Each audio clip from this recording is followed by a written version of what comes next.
My husband, David, and I have been married for the past 8 years. We have a son together called Tom. He is currently 4 years old and is a very playful kid with a hyperactive imagination. Tom has always been close to me and is a bit of a mama's boy, which I don't mind at all, since I know as soon as he turns into a teenager, he will have his own interests and may not want to spend as much time with me anymore. David and I are excellent partners, and over the years we have perfected our routine in taking care of the house, Tom, as well as have fulfilling careers of our own. Honestly, this harmony between us has been possible because I thought I had a very respectful and communicative husband like David. So you would imagine that I have nothing to complain about on Reddit, right? Well, I am making this post today on my husband's sister, Kathy. Now, I don't want to start off by showing my bias towards her, but let's just say that Kathy is extremely difficult to get along with. She has always been ice cold towards me right from the start, and this behavior has remained the same even though I and David have now been married for a very long time. I remember during the beginning of our dating phase, David told me that his parents would easily approve of me, but that his sister Kathy would definitely grill me because she has always been very protective of him. Well, as it turns out, he was right. The first night we met with her, she asked me a bunch of questions about my family, my childhood, and about my siblings. No matter what I answered, she seemed unimpressed and had her nose up in the air the entire time. She would also randomly bring up David's exes in the middle of our conversation and compare them to me as if it were the most normal thing to do. At one point, during the dinner, she invited David to join her and her girlfriends for a girls' trip, telling how he needed to clear his head before getting serious with someone. This statement really weirded me out, and I got visibly annoyed, which David noticed and told his sister to back off as politely as possible.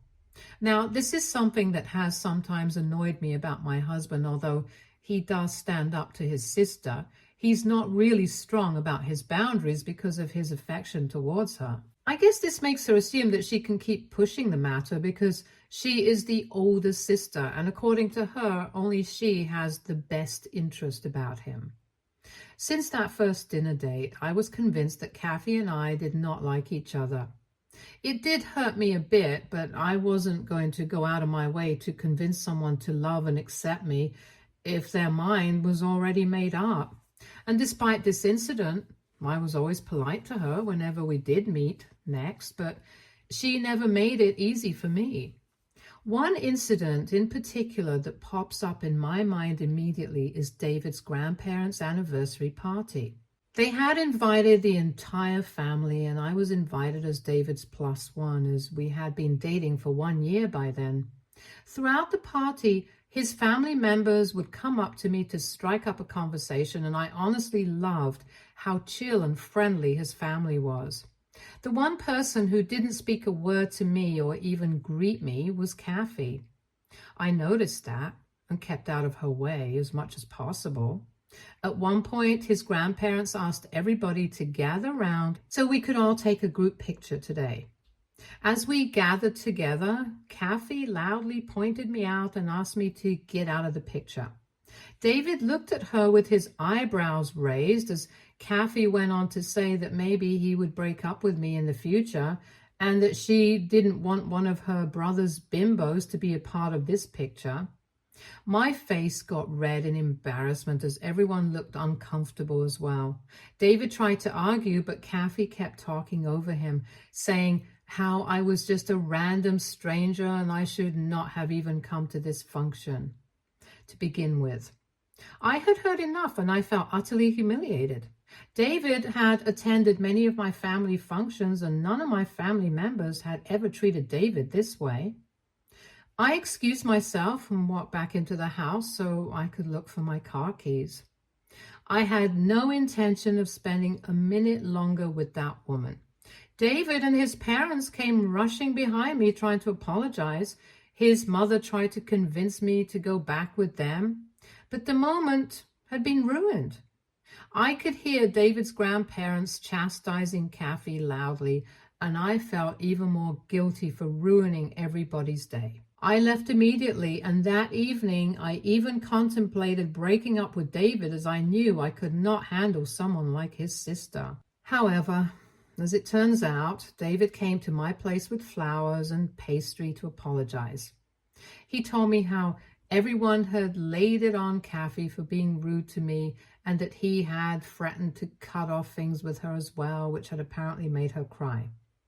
He told me that he was getting fed up with his sister's antics and that he didn't want anything to do with her.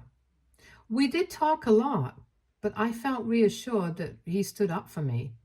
In the days that followed, David kept his word. We stopped meeting with Kathy altogether, and he stopped picking up her calls. She would sometimes show up at his house unannounced, so he changed all his locks and asked his parents to talk to her so that she could respect his private space. His parents supported his decision, so Kathy had no choice but to accept the fact that her brother didn't want anything to do with her. We thought this would make her think and regret the way she treated me, but as it turns out, it had the opposite effect. She started calling me and texting me, and she would leave me threatening messages, blaming me for everything. The tip of the hat was when she showed up at my work one afternoon demanding to meet me. Luckily, my manager intervened and kicked her out, but I was really shaken up. I told David that at this point, I had no choice but to break up with him to get away from his crazy sister, file a case against her, and take her to court for harassing me. David started to cry hearing this, pleading with me that there was no reason to break up, and begged me to give him a chance so he could take care of it. He then convinced his parents to set up a meeting between him and Kathy at their place, where they ultimately had their last conversation. His parents knew about what she was doing to me and made it very clear to her that they wanted nothing to do with her anymore as well. David and his parents warned Kathy that the way she was behaving was borderline crazy, and if she continued, they would all support my decision to take her to court.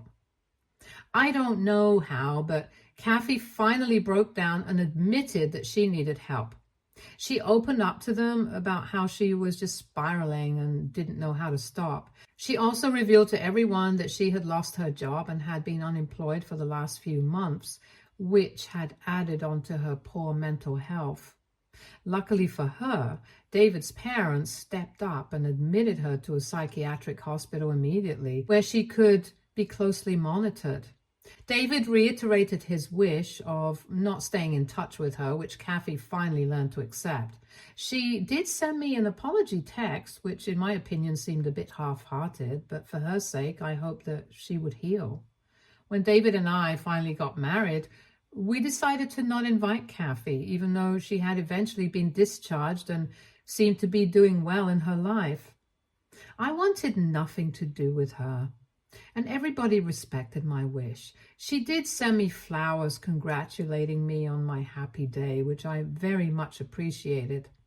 Right after we got married and returned from our honeymoon, Kathy announced that she was getting married. Everybody was surprised since no one even knew that she had been dating anyone at this point. But we were all pleased for her at the same time until we learned that she was dating a guy she had met during her time in the psychiatric hospital.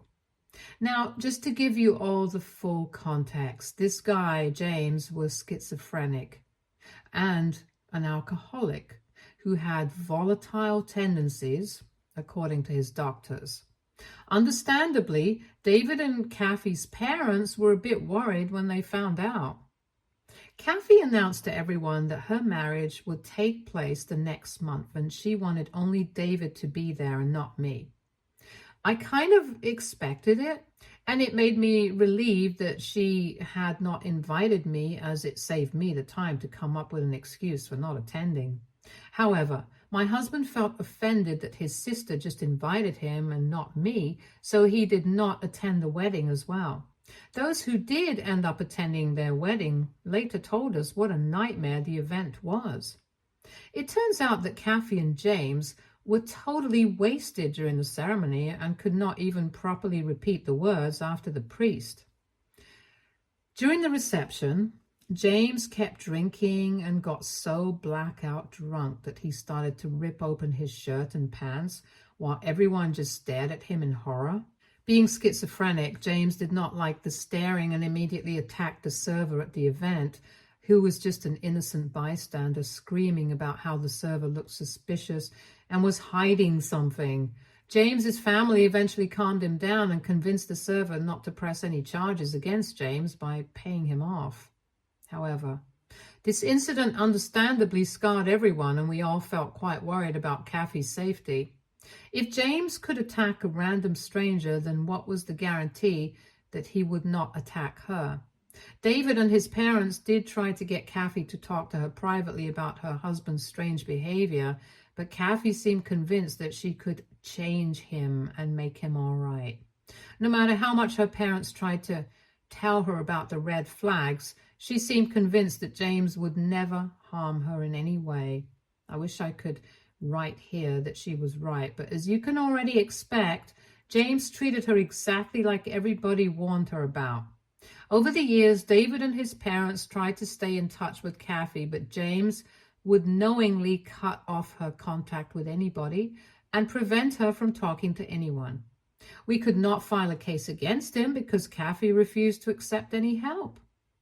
On 2 occasions, we heard that police were called to their place because the neighbors could hear them arguing and getting physically violent with each other. Despite everything, Kathy never budged and seemed convinced that he was the one for her. 4 years ago, I got pregnant with Tom, and everyone was overjoyed with happiness. For my baby shower, I wanted Kathy to be a part of the celebration, so we sent her an invitation. We never got any reply back from her, which worried us, so David decided to drive to her place to check up on her.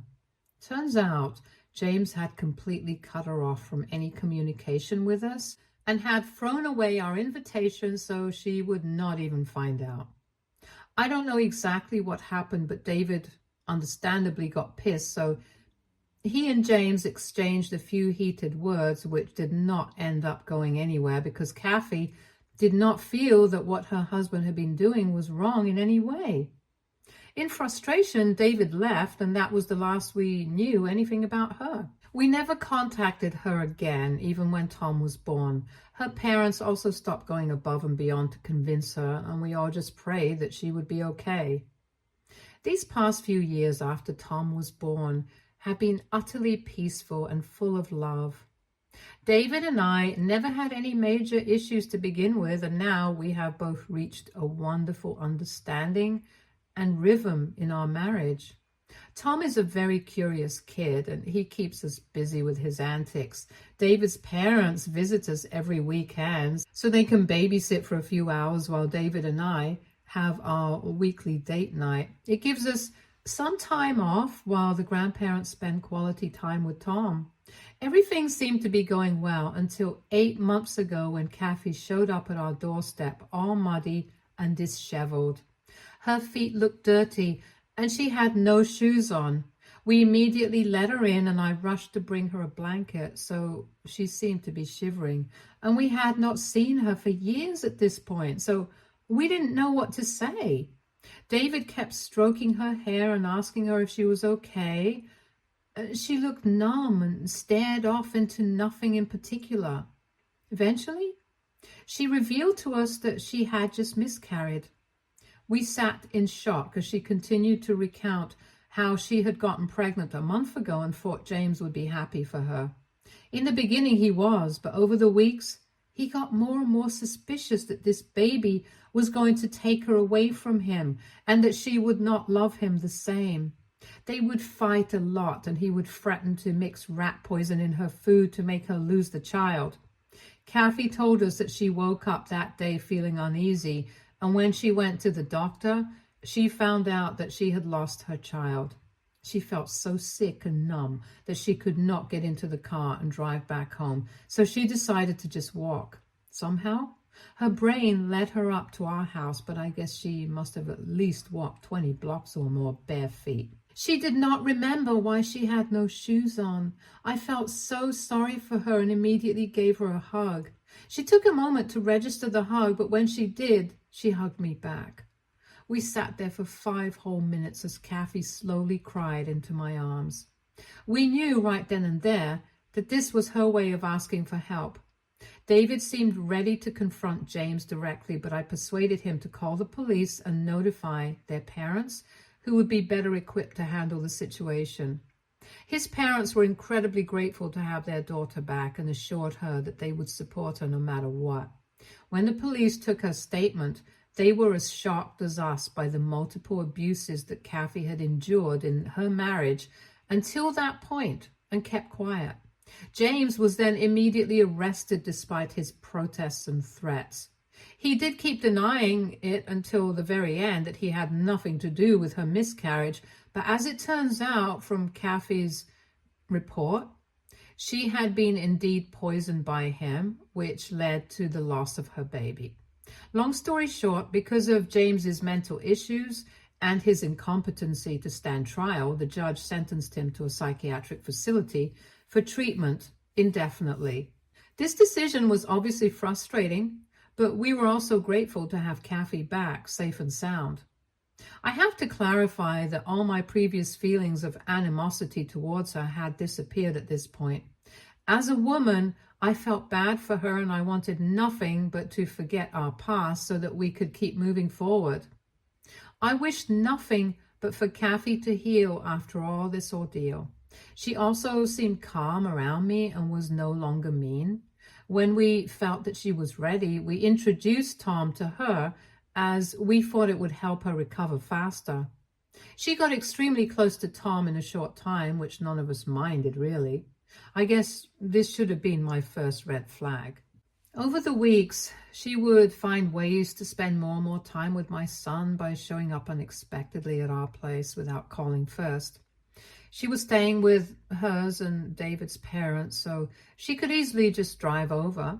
She would insist on giving Tom baths or reading him his bedtime stories, which at first seemed like a kind gesture. However, her increasing presence started to feel a bit weird. It reached a point where Kathy would come over almost every day, unannounced, and always find a reason to stay longer than necessary. She'd bring toys and gifts for Tom, always seeking to be involved in his daily routines. She would also weirdly comment about his clothes or about his hairstyle, telling me how Tom would look better this way or that way, which bothered me a bit. While I appreciated her efforts to bond with him, it began to feel like she was slowly getting back to her old ways of undermining me. However, this time, instead of her brother, it was about my son, and my mama bear instinct kicked in. I talked to David, who assured me that maybe I was just overthinking and that his sister was just trying to cope with her pain. He reminded me how she had just lost her child, which made me feel guilty, so I decided to just let her be. If taking care of my son made her feel happy for a few minutes, then what's the harm here, right? As the days went on, I tried my best to be accommodating with her presence in our house constantly. She started to look after Tom every day when we were at work and would even take him to play at the park in the evening. Sometimes when I would come back home, I would notice how my son did not show the same enthusiasm for me anymore as he always did. He never ran up to greet me anymore and would look at me curiously. After Kathy would leave, I would try to talk to Tom about the day and if he had any troubles with Kathy around, but he would not participate much in the conversation. My son, who was always joyful around me, seemed sad and less enthusiastic. As his mother, I felt really worried about the change in my son's behavior, but whenever I tried to talk to my husband about it, he would gently tell me that I was just thinking too much about trivial things. David would try to assure me that it was all in my head and that Tom was just growing up. However, the nagging feeling inside my head kept bothering me, so I talked to one of my co-workers about it, who gave me the brilliant plan that I could buy nanny cams from Amazon and install it in my son's room and our living room to keep an eye on Tom. This was an ingenious idea, and I bought 2 cams immediately. I never told David about this, as I did not want him to dismiss my feelings yet again. Yesterday, I came back home, and after Tom went to bed, I decided to check the nanny cams I had set up. David was watching TV downstairs, so I sat in my study room to watch the video, which had audio as well. At first, it was just Kathy taking care of Tom and playing around with him. She seemed really good with children. However, imagine my surprise when I saw Kathy bring out a book from inside her purse, which was not something I had noticed before. Generally, we have age-appropriate books to read for our son in his room, but this book was different. She read the book to Tom before his nap time in the afternoon. As I listened to her reading the story, I realized the story was about adoption and how a mother sometimes gives up her child to another mother to be taken care of. As Kathy kept reading the story to my son, she would add in how this is why she had left Tom behind in my care all those years ago, because she wasn't ready then. My eyes widened in horror as she went on to tell my child that no matter what happens, she will always remain his real mother, and that no one could love him more than her. She kissed his forehead and left him to take his nap. My hands shook in anger as I finally understood the crap she had been feeding my son for God knows how long, which had clearly made my son behave weirdly around me. This poor child must be feeling terribly confused and just did not know what to believe. I was ready to storm downstairs and ask my husband to never let his sister inside our place ever again, but something stopped me. Instead, I decided to take the day off so I could spend some alone time with my son and find out what exactly Kathy has been telling him to brainwash him. When I told Kathy today that she did not have to come over and babysit, she freaked out, insisting that she loved spending time with my son. I firmly told her to back off and that I wanted the day with my child. David did ask me if I was feeling well, and I assured him that everything was okay, but that I just needed a break. Later, I took my son to his favorite park so we could play around the whole day. We had pizzas and spent the whole day laughing and having a good time. Before bringing up the conversation, I wanted my son to feel safe around me. When I did start asking him about what his aunt and he had been talking about, he got a bit quiet. I promised Tom that he was not in trouble in any way and that I just wanted him to know that he could talk to me about anything. And this is when my son spilled the truth. He told me how Kathy had been trying to convince him for weeks that she was his real mother, even though he did not really believe it. She would also tell him how I would eventually leave him because only real mothers love their children. Because of her insistence, he felt scared of asking me about it in case I would really kick him out. He told me that he loved me and he did not want to go and live with Kathy. Hearing those words, my heart broke for him as I stared at his tear-streaked face. He looked so small and vulnerable, a stark contrast to the joyful and playful boy I knew so well. I knelt down to his level, gently took his hands in mine, and assured him that everything was going to be okay. We would get through this together, no matter what. I hugged him tightly, feeling the weight of his fears and pain. I felt like a loser for having failed to protect my son from this psycho. I assured him he had nothing to worry about and that me and David would take care of this. However, my son then informed me that David already knew about all this. I asked him what he meant, and he said, "I asked Daddy. He knows about this, but he told me not to tell you anything." The blood drained from my face as I realized that my husband, despite finding out what his sister was up to, had chosen to protect her instead of our son. He already knew about everything. I could not let my son around these people anymore. I did not want my son to be confused and frightened about his own mother. I was his mother, and it was my job to protect him from this. I quickly drove home and packed our bags. I told my parents I was coming over to their place, and if David asked, we would tell him that I missed them and wanted to spend time with them.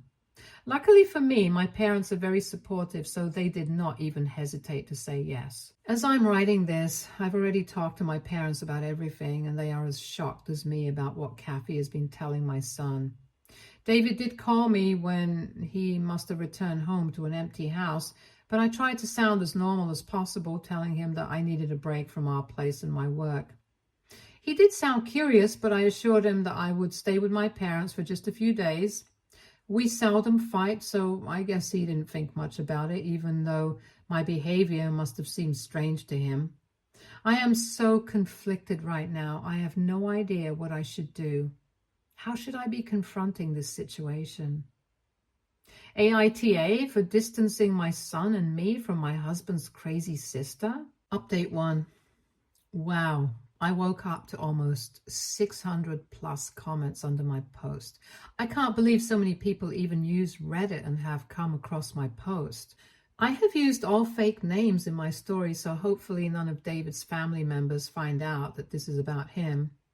Also, to those people who are dragging me in the comments for not talking to my husband about this first, I assure you that I would have definitely talked to my husband had my son not told me that he had tried to talk to David about this when he first found out.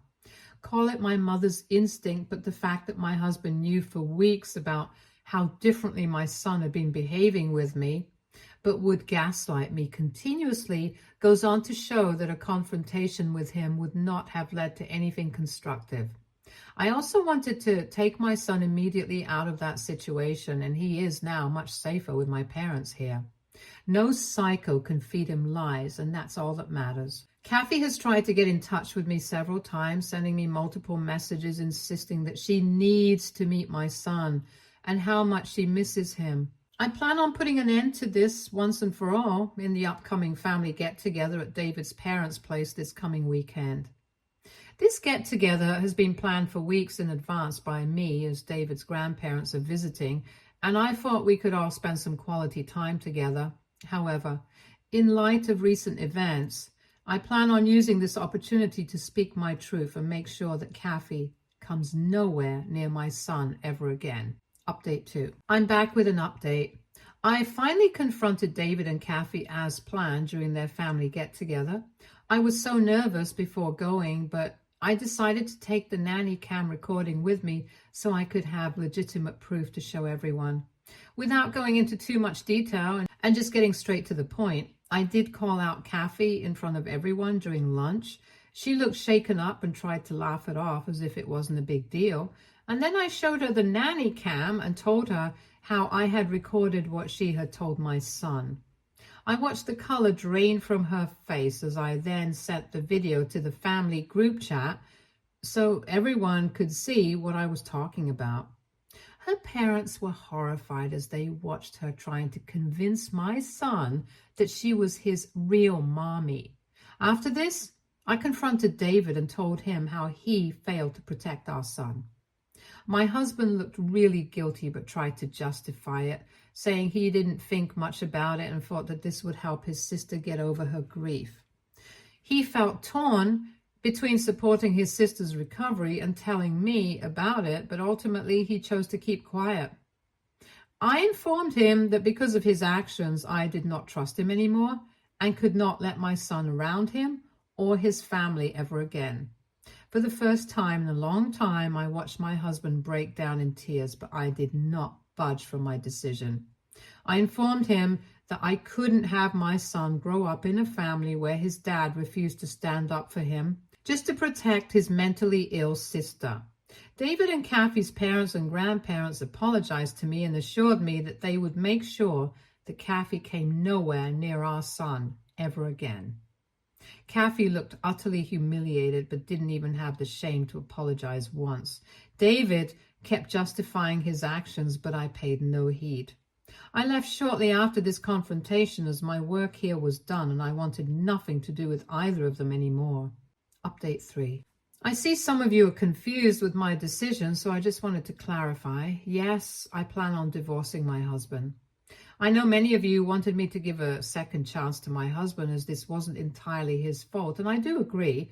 David is a good man. However, a good man doesn't automatically make him a good father. Just because he and I never had any issues doesn't mean he was a good father to Tom. He should have nipped this from the beginning when our son came to him with doubts instead of spending weeks trying to cover it up and gaslighting me. Both me and my son can't trust him anymore. I welcome Kathy back into my life with open arms after what she went through because as a woman, I felt sorry for her, but in the end, she proved exactly why I never liked her in the first place. I understand the abuse Kathy went through was extremely traumatic for her, but that doesn't mean that our son should have to pay for it. She was a grown-ass woman who clearly had mental issues to begin with, but we thought she had gotten better. However, what really surprised me was my husband. The fact that he would choose her mental well-being over our son's proves why he should never be around Tom. He was always such a supportive husband, and I thought I could trust him. But since what happened with Kathy, he clearly wanted to protect her more than us. I promise that from now on, I will protect my son no matter what happens. I am confident I can get full custody of my son if I expose his family history during the custody battle. Stay tuned for more stories from our girl relationships.